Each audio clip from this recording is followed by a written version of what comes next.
You never expect your entire family to change. Between the appetizer and the main course, I walked into a restaurant expecting a quiet lunch.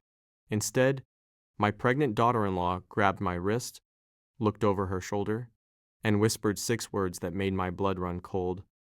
"Please don't tell Ethan I'm here." For a second, I thought I'd misheard her. "My name is Michael. I'm 63 years old, and I thought I knew my son better than anyone. I was wrong. My wife passed away 5 years ago. Since then, my son Ethan had become my closest family. When he married Claire, I was relieved. She was kind, smart, the type of person who remembered birthdays without reminders. When they announced they were expecting their first baby, I thought life couldn't get much better, at least. That's what I believed. One Thursday afternoon, I stopped by a small Italian restaurant after a doctor's appointment. As I waited to be seated, I noticed someone sitting alone in a corner booth. Claire. She looked exhausted. One hand rested gently on her pregnant stomach. She wasn't eating.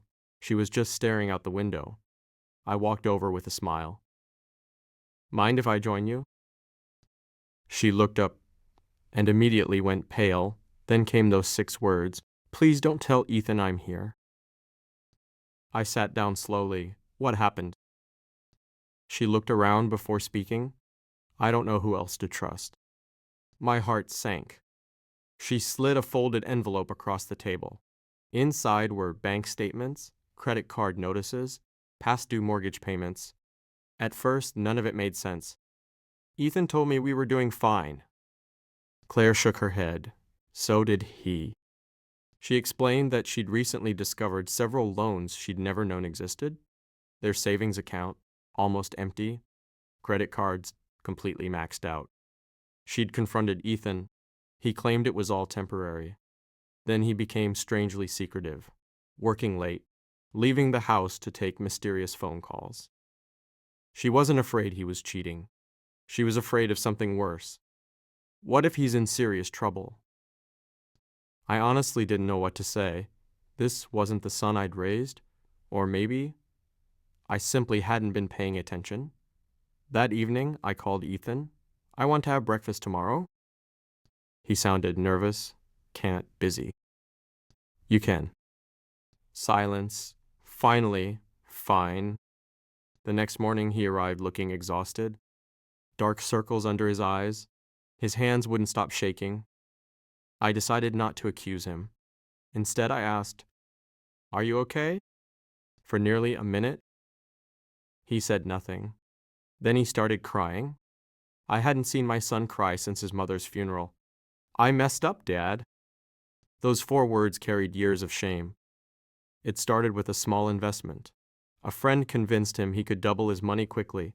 Instead, he lost nearly $20,000.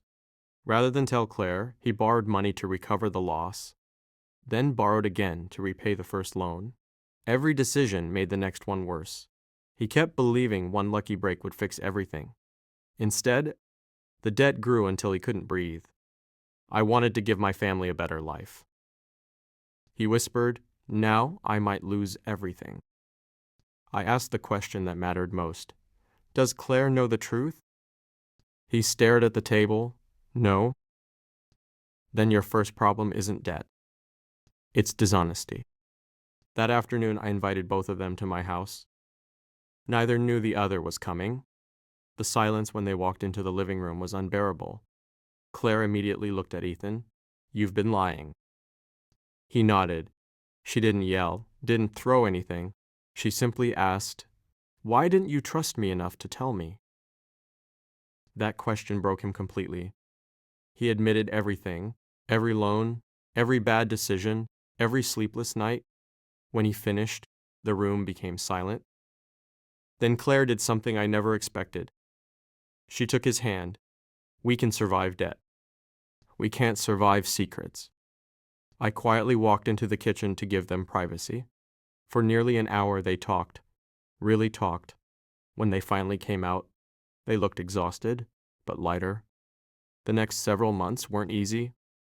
They sold Ethan's sports car, canceled vacations, moved into a smaller apartment. Every extra dollar went toward paying creditors. I helped where I could, not by writing a blank check, but by sitting with them every Sunday. Evening, reviewing budgets, making repayment plans, keeping them accountable.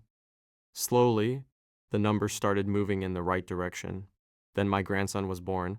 Watching Ethan hold that little boy, I saw something change. Responsibility stopped being an abstract idea. It suddenly had tiny fingers wrapped around his thumb.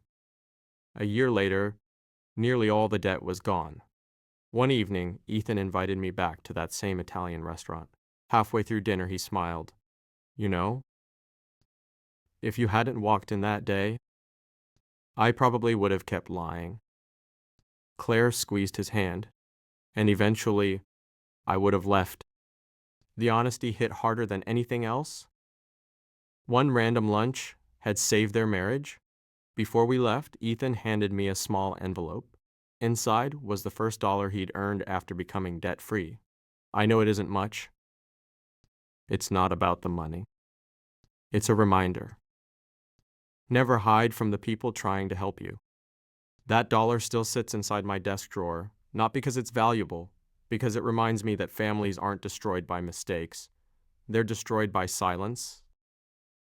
Looking back, Claire's whispered words didn't change everything because they exposed my son. They changed everything because someone finally chose honesty before it was too late. If she'd stayed silent, if I'd looked the other way, if Ethan had kept pretending, my grandson might have grown up in two separate homes.